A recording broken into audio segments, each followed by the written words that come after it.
Welcome to the PowerPlayChess channel. This is Daniel King taking you through more thrills and spills on the chessboard. And if you like this channel, don't forget to hit the subscribe button, and if you want instant notifications, then there's a bell to click on as well. Okay, what's happening in the chess world? Well, they've just had the final day of the Grand Chess Tour tournament in Paris. Blitz and Rapid event, and Hikaru Nakamura scored an emphatic victory. He was doing pretty well after the Rapid section, but in the Blitz he really cleaned up with an absolutely stonking score of 12 points out of 18. Now I want to take you through one of his games. He has the black pieces against Mamedyarov, and I mean, Hikaru Nakamura has a great touch with Blitz. But he hasn't always shone in the big events like the World Blitz and Rapid tournaments. But so I think this victory in Paris is well, quite a big deal for him actually. He has a big reputation in these faster time controls, but he hasn't always managed to prove it. So here we go. On the board, we've got a collar Tsukatort system played by Mamedyarov. Typical system for these quick time limits, where this doesn't have the best reputation in elite classical chess. However, it's not to be underestimated. Very popular at club level, of course, where you have these two raking bishops across to the king's side. But there is logic in chess. There are golden rules, and one of the golden rules in chess is that you should occupy the center with your pawns. And this is the downside of white's position, that actually black has 2 pawns in the center and white only has 1. So this is the basic reason why it's not that successful objectively. Nevertheless, it's a dangerous system. A3, necessary move to prevent the knight coming to b4 to look at that bishop there. But of course, if you have to play a move like this, then you lose a bit of time, so black gains time for his development. This, of course, is a very sound system that Nakamura has played, developing all his pieces really nicely. There can't be anything wrong with this. This is where white has to choose which way he goes. One typical idea is to play the knight into e5. You see this in club games up and down the country. You put your knight to e5, you try and get in f4, you throw the rooks at h3, some kind of sack takes place, maybe you take here and this opens this up. Very dangerous indeed. So black has to react very quickly, but there are decent ways of reacting. For example, one can take here, and then we get a kind of French position. Now these bishops still look dangerous, but actually this knight is going to come out here and exchange itself for the bishop, and actually black is fine in this position. Very often you can sacrifice this pawn with d4 to let that bishop fly. Another way of dealing with knight e5 is simply to exchange straight away and put the knight on e4. Now white can exchange on e4 and looks a very equal position. That's the downside. Can be a bit dull. But what I'm saying is that knight e5 actually shouldn't hold any fears for black. But Mamedyarov reacted in a different way. He played here rook c1. So with the queen on c7, the rook comes opposite, and after this he plays c4. So that means the queen feels a little bit uncomfortable sitting opposite the rook. And now Nakamura exchanges all the pawns in the middle. Now plays rook e8, a mysterious little move, but a good move. White, in this kind of position, very often wants to break open with d5, and that really lets these bishops fly. Whoops, that's the wrong direction. Those bishops fly across the board, and d5 can introduce a really strong attack. So a rook e8 is logical because it's directed against d5. The rook will then be opposite the queen. So very typical move in these kind of positions. Rook e1, rook comes to the semi-open file, and can be tactics against the rook here. And here Nakamura just withdrew the queen, stepping out of the line of the rook. I was surprised by that move. To me, a much more logical move is to play queen f4. Or, I mean, this is a very typical maneuver in this kind of hanging pawn position. It's important that the queen is near its own king, actually. On b8, the queen can be way offside. Putting the queen on f4 is a very provocative move. But if the queen is attacked, let's say g3, then we can just nudge to the side, and you can see that the diagonal has been weakened, and actually the queen is just about okay on g4. It's not in any danger. There's still squares it can move to. So queen f4 is the move I like. Queen b8 is risky, and Mamedyarov tries to exploit that straight away with knight e4. So he wants to exchange off the knight, and that will leave black's king with one fewer defender, and then he can hope to build up an attack. So for example, probably the most sensible move here is to exchange on e4. Threatens mate, and g6 stops that, but then the queen just nudges back to e3 and can look to come in on h4, and don't forget the good old h-pawn moving up to h5 as well. Now, I'm not saying black objectively is worse here, but I wouldn't like it that the queen is stuck way across on the other side of the board. It's still a very, very tense position. Let's go back. After knight e4, I think Nakamura's move is incredibly risky.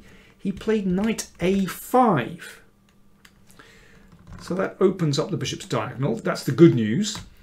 The bad news is that knight is really offside. If all the action takes place on the king side, as it's about to, then that knight just is way out of play. Understandably, Mamedyarov went for it on the king side. Excellent move, particularly as the rook has moved away from f8, where it protects f7. And now, well, this is extremely dangerous. Both these pawns are vulnerable, not to mention h7 as well. At the moment it's defended, but you know, watch out for moves like d5, and suddenly that's gone. The first threat here that black has to contend with is knight e5, simply threatening that pawn on f7, but you know, there are various sacks as well. So already difficult for black in this position. Now Nakamura put the queen on f4, but actually it's a little bit late here, I mean, particularly with that knight on a5. Understandably, Mamedyarov crashed through with knight takes pawn. One can play it in a very slow way. You can play h3 just to take away the queen's square, and let's say bishop f8 to cover this, and now g3, pushing the queen back. So if, let's say, queen c7, then knight e5, and that's very awkward. Black would probably have to give up that bishop and then put the queen back, and well, black survives here. It's not so bad. It's a very pleasant position for white with the two bishops and the lovely knight on e5, but black is surviving. I'd play white any day in that position. Anyway, that was all by the by because Mamedyarov took on e6. So this is already absolutely critical, and I find what's interesting now is how Nakamura reacts to this. In fact, you don't have to take that knight. Incredibly, it's possible to play the queen back to h6, and this justifies this rook move to e8, because after the knight moves back, then bishop d6, and out of the blue, with these bishops here, And the rook looking at the queen. Black certainly has compensation there. I mean, in a blitz game, one would never play queen h6, of course. A tempting move in blitz would just be to play d5, open up this bishop, and just sack that knight. But well, it's very double-edged. So coming back to this position, knight takes. Of course, in blitz, we're going to take that. Queen check. And now knight e5, looking at knight f7. So bishop f8 played. Now, this is really interesting because Nakamura is so cool at this point. So he would have to calculate knight f7, of course. And this is only a draw. After knight f7, etc. Of course, queen g8 is not working because the queen covers the f7 square. It's not mate. After bishop f8, Mamedyarov played a good move. Queen h3. Excellent move, actually. Threatening knight g6 and a fork. Therefore, Nakamura put the king on g8. Of course, he would like to play queen h6, but that's not terribly good because of that check. So king g8 prevents knight g6. And here is where Mamedyarov went wrong. White is a piece down. So he needs something big. But he could have played bishop f5, and this is very strong. It's a really strong move. Attacking the rook, but actually the chief threat here is to play bishop e6 check. So for example, rook d8, bishop e6. If the king goes in the corner, then we have knight g6 again. And after this, this really is fatal. Well, for example, you can take it. I mean, it's obviously all over now, and queen here, followed by rook here.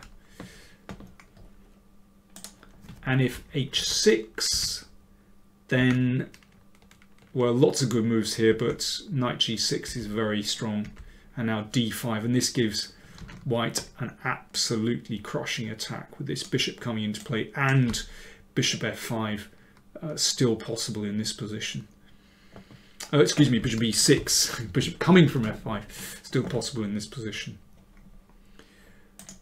So that would have been the move. Instead, Mamedyarov plunged in with knight d7. Obviously, if that's taken, there are problems here. But Nakamura reacted excellently. I think in blitz, I think this is the real sign of a strong blitz player, is how you defend, how you get through bad positions. And Nakamura does extremely well here. He keeps his cool. This is the important thing. So knight e4 blocks out this bishop.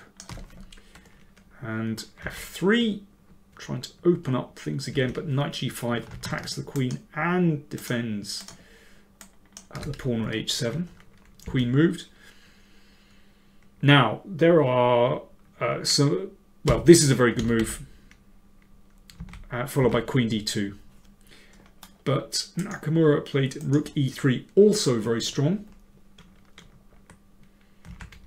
And after knight e5, he took no chances. He just exchanged off that dangerous bishop.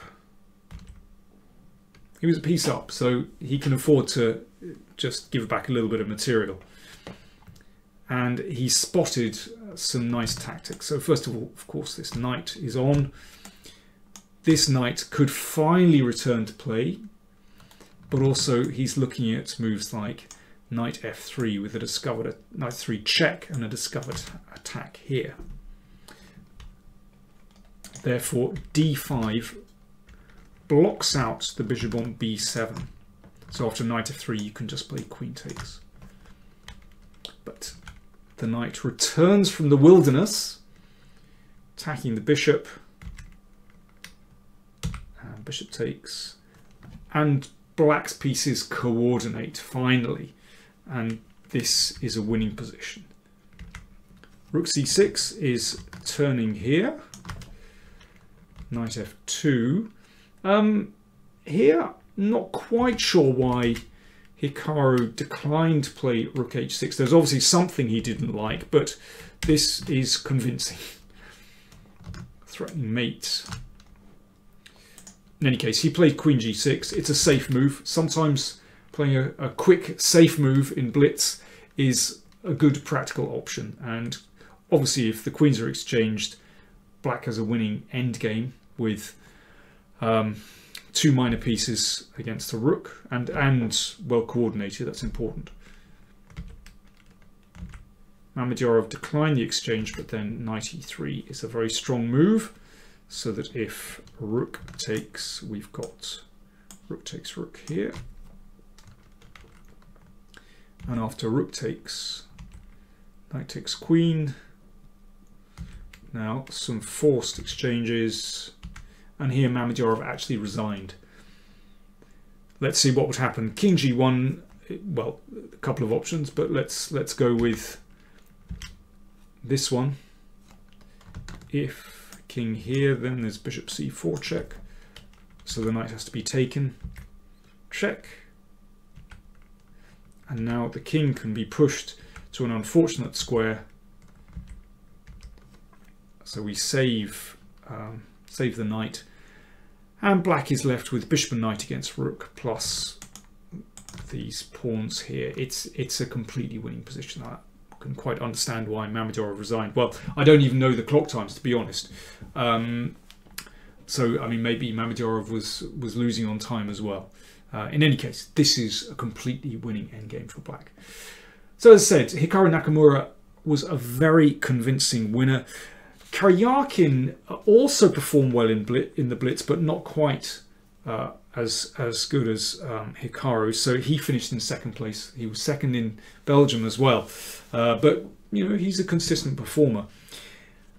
The player that must be quite worried at the end of all this is Fabiano Caruana. He performed badly in both events. Now, he's played a lot this year. Maybe he's just tired. But unfortunately, his record in Rapid and Blitz tournaments is not always very good. And I wonder if that's a concern for him going into the World Championship match, where, you know, he's always going to have in his mind that if scores are level, then Carlsen would be a clear favourite. So, you know, what does he do?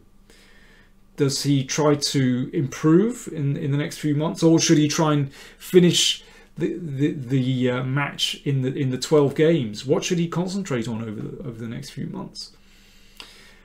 Let me know. Tell me what you think. And also, okay, a little bit of critique. It's fantastic to see these Grand Chess Tour tournaments. However, I would like a greater variation in players. You know, basically it was almost the same group of players that went from Leuven to Paris.